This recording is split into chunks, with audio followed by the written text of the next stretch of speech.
అరే, హిందూ అనే వర్డ్స్ మన హిందువులను క్రియేట్ చేయలేదు, నీకు తెలుసా? అవునా? ఈ వర్డ్ని ఫస్ట్ యూజ్ చేసింది అప్పటి పర్షియన్ వాళ్ళు.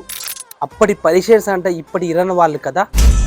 ఎస్, మన ఇండియాలో ఒక పవిత్ర నది ఉండేది, దాని పేరు సింధు. పర్షియన్స్ మన ఇండియాకి వచ్చినప్పుడు వాళ్ళకి ఎస్ అనే పదం పలకడం రాదు, అందుకే సింధుని హిందూ అని పిలిచారా?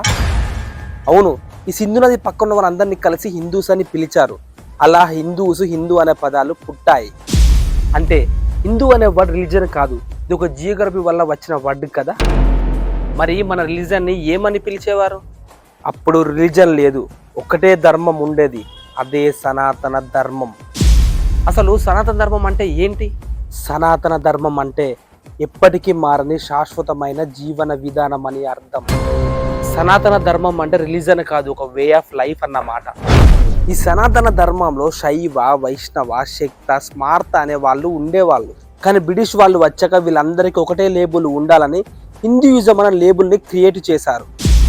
హిందూయిజం అన్న పదం సంస్కృతంలో లేదు, 18th సెంచరీలో బ్రిటిష్ పుస్తకాల నుంచి వచ్చిందన్నమాట. ఎస్, హిందూ అనేది జియోగ్రఫీ నుంచి వచ్చింది, హిందూస్ అనేది బ్రిటిష్ వాళ్ళ నుంచి వచ్చింది.